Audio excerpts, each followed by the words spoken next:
আসসালামু আলাইকুম, কেমন আছেন? নিশ্চয়ই সবাই ভালো আছেন। Welcome back to my channel. আমি আজকে স্পিনাচি নান রুটি, চিজ নান রুটি বানাবো। তো এখন আমি গরম পানির মধ্যে স্পিনাচি হলো পালং শাক। পালং শাকটাকে গরম পানির মধ্যে 2 মিনিট রেখে নেড়েচেড়ে একটু ভিজিয়ে নিচ্ছি, শাকটা নরম হওয়ার জন্য একটু। তারপর আমি একটা চালনিতে উঠিয়ে রেখে দিব এখন পানিটা ঝরে যাওয়ার জন্য। 2-1 মিনিট রেখে দিলে পানিটা ঝরে যাবে। খুব কুচি কুচি করে মিহি করে কেটে নিতে হবে। আর লবণ দিয়ে যখন চটকাবো একটুখানি পানি থাকবে, কোনো সমস্যা নেই। আমি এটার মধ্যে যখন ময়দাটা দিব, ময়দার সাথে সুন্দর গোলা হয়ে যাবে। তো এখন আমি লবণ দিয়ে ভালো করে চেটকে নিব শাক। আমি বাংলাদেশে গিয়ে বাংলাদেশি যে পালং শাক সেটা দিয়েও বানিয়েছি, ভালো লেগেছে, খেতে খুব মজা হয়। সবাই ট্রাই করে দেখবেন, নতুন জিনিস ট্রাই করতে হয়। অনেকেই খায়, আবার অনেকে হয়তো বা খায় না। এখন আমি লবণ দিয়ে এটা চেটকে নরম করে নিব। তারপরে একে একে আমি সব জিনিসগুলো দিয়ে দিব। আগেও আমি নান রুটি কী কী দিয়েছি দেখিয়েছি, তো এবার আমি আর আলাদাভাবে দেখাবো না। এখানে আমি যা যা দিচ্ছি, প্রথমে তো লবণের কথা বললাম, লবণ দিয়ে চিটকে নিব। যতটুকু লবণ আমার ময়দা স্পিনাচি মিলিয়ে লাগবে আমি ততটুকু লবণ এখানে দিয়ে দিচ্ছি।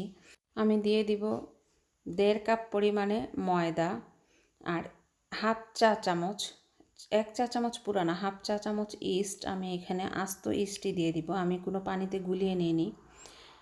হাফ চা চামচ ইস্ট আর কুসুম গরম পানি আমি একটা বাটিতে নিয়ে রেখেছি। এখানে আমি টক দই দিয়ে দিব, 1 টেবিল চামচ টক দই আমি দিয়ে দিলাম। আর সব কিছু হাতে ভালো করে মিশিয়ে নিব। তারপরে কুসুম গরম পানিটা একটু একটু করে ঢেলে আমি গোলাটা সফট একটা গোলা করে নিব, যেন খুব বেশি শক্ত না হয়ে যায়, কিছুটা সফট সফট থাকে। অনেক বেশি পানি দিব না, আবার একেবারে ডোটাকে শক্ত করে ফেলবো না। অল্প অল্প পানি দিয়ে আমি গুলিয়ে ডোটা করে নিব।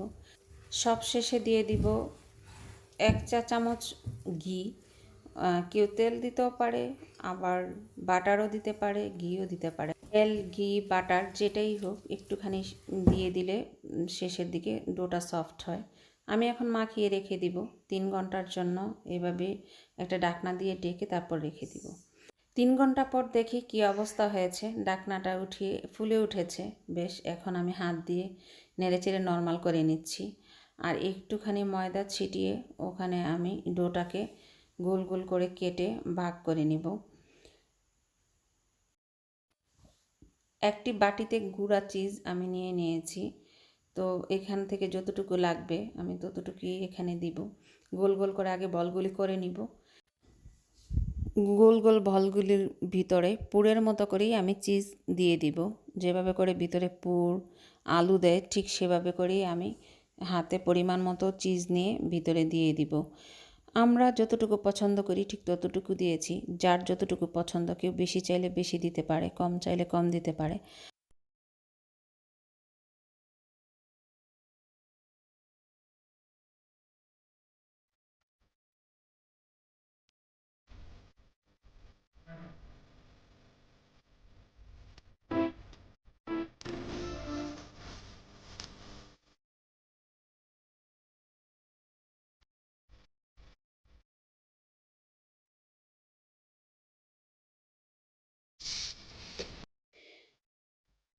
গোল গোল করে সবগুলি করার পরে দুটো রুটিও আমি বানিয়ে নিয়েছি। এখন একটি প্যান বসিয়ে দিয়েছি। 2 মিনিট গরম হওয়ার পর আমি দুটি রুটি একসাথে দিয়ে দিব। তার আগে আমি ওপরে ব্রাশ করে দিব বাটার দিয়ে। ওপরে বাটার ব্রাশ করে লাগিয়ে তারপরে আমি প্যানে দুটি রুটি একসাথে দিব। আবার নামাবো যখন, তখনও আমি বাটার ব্রাশ করে তারপরে নামিয়ে নিব।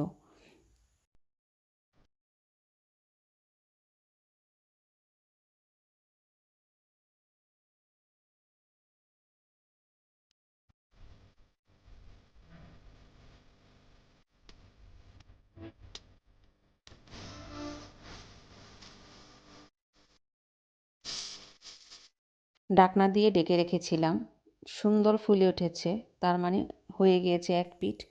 তো এখন আমি ঢাকনাটা খুলে তারপরে রুটিগুলো উল্টে দিব। এক পিঠ হয়ে গিয়েছে, আমি উল্টে দিয়ে ঢাকনা দেওয়া দরকার নেই, এমনিতেই হয়ে যায়। এপাশ ওপাশ একটু নেড়ে চেড়ে দিলেই অপর পিঠ হয়ে যায়, হয়ে গিয়েছে। তো এখন আমি এই দুটি নামিয়ে নিব ব্রাশ করে বাটার লাগিয়ে। আরও দুটি রুটি আমি এই দুটা নামানোর পরপরই দিয়ে দিব। তা আমি এখন নামিয়ে নিচ্ছি।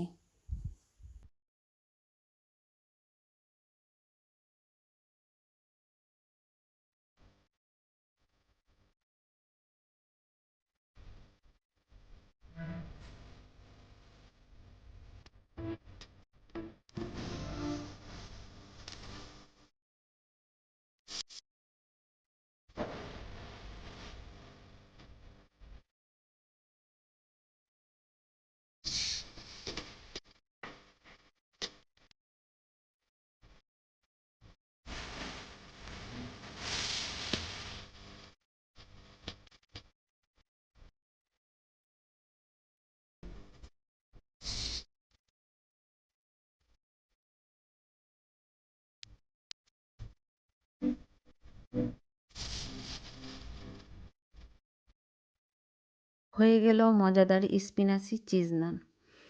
পরবর্তী ভিডিওটার জন্য আমি দুঃখিত। প্রথম অংশ ভিডিও ক্লিপ ডিলিট হয়ে যাওয়ার কারণে আসলে আমার খুবই খারাপ লেগেছে। তো এখন আমি বলে দিচ্ছি, আমি গাজর লম্বা লম্বা করে পাতলা করে সাইজ করে কেটে নিয়েছিলাম, সেটা দিয়ে দিয়েছি। চিকেনগুলো আগেই রান্না করা হয়েছে, কিভাবে আমি সেটা বলবো। কিউব করে পেঁয়াজ কাটা সেটাও দিয়ে দিয়েছি। মরিচ দিয়ে দিয়েছি 3 পিস। আর দিয়ে দিব ফুলকপি, ব্রকলি। আর অন্য সব সবজিগুলা ক্যাপসিকাম আছে 3 রকমের কাটা, সেগুলো আমি এখন দিব না, পরে দিব। তো প্রথম কিভাবে আমি রান্না করেছিলাম মুখে বলবো, পরে আবার আমি দেখাবো এই রেসিপিটা একদিন। রসুন পাতলা করে লম্বা লম্বা করে কেটে নিয়েছি। 1 টুকরো আদা লম্বা লম্বা করে চিকন করে কেটে নিয়েছিলাম। চুলাতে প্যান বসিয়ে গরম করে নিয়ে 1/2 টেবিল চামচ তেলের মধ্যে রসুন কুচি, আদা কুচি একটু ভেজে 1 কাপ পরিমাণে মুরগির গোস্ত লম্বা লম্বা করে কেটে নিয়েছি, সেটা সামান্য গোলমরিচ, সামান্য লবণ, সামান্য সয়া সস দিয়ে 3 মিনিট ডেকে রান্না করেছিলাম। এখন সবজিগুলো দিয়ে ডেকে দিয়েছি। ডেকে সবজিগুলো আরও 2 মিনিট রান্না করে নিব। বাটিতে কুচি করা কাঁচামরিচের সাথে দিয়ে দিলাম এখন সামান্য পরিমাণে সয়া সস।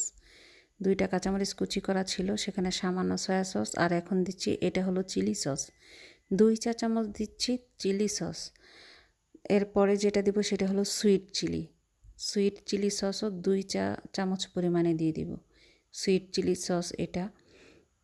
সামান্য গোলমরিচের গুঁড়া দিয়ে দিলাম। রেডি করে রেখে দিলাম। এখন আমি ঢাকনা উঠিয়ে সবজির মধ্যে ক্যাপসিকামগুলো রয়ে গেছে সেগুলো সবগুলো দিয়ে মিশিয়ে নিব। আর একটু রান্না করে তারপরে সাথে দিয়ে দিব এই মিশ্রণটি। আগে ক্যাপসিকামগুলো দিয়ে সবজির সাথে মিশিয়ে নেব। ক্যাপসিকাম সিদ্ধ হতে সময় লাগে না, এই জন্য সবার শেষে ক্যাপসিকামগুলো দিব। 3-4 মিনিট রান্না হলে ক্যাপসিকাম হয়ে যায়, আগে দিলে গলে যায়, কালার নষ্ট হয়ে যায়। যেগুলো 2 মিনিট ডেকে রান্না করেছিলাম, বেশিক্ষণ এক নাগারে ডেকে রাখলে কালারগুলো নষ্ট হয়ে যায়, সেজন্য বেশিক্ষণ ডেকে রান্না করি। সবজিগুলো নেড়ে চেড়ে একসাথে মিশিয়ে দিই। তারপর যে সসের মিশ্রণটা রেখেছি সেটা দিয়ে ঢেকে দিব।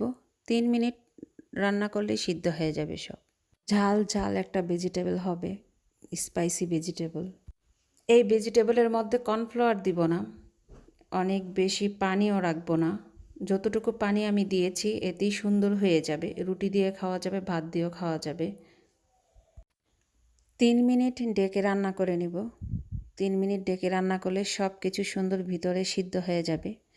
গলানো সিদ্ধ যেটা গলে যাবে সেরকম করব না, আস্তে আস্তে থাকবে, ভিতরে সিদ্ধ হবে।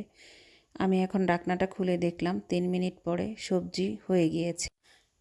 আজকে আসলে বুঝতে পেরেছি যারা কষ্ট করে ভিডিও ক্লিপ তৈরি করার পরে ডিলিট হয়ে যায় তাদের কেমন লাগে, সেজন্যই ভিডিওটা শেয়ার করলাম আর কষ্টের কথাও শেয়ার করলাম। কেউ কিছু মনে করবেন না, সবাই ভালো থাকবেন, দোয়া করবেন।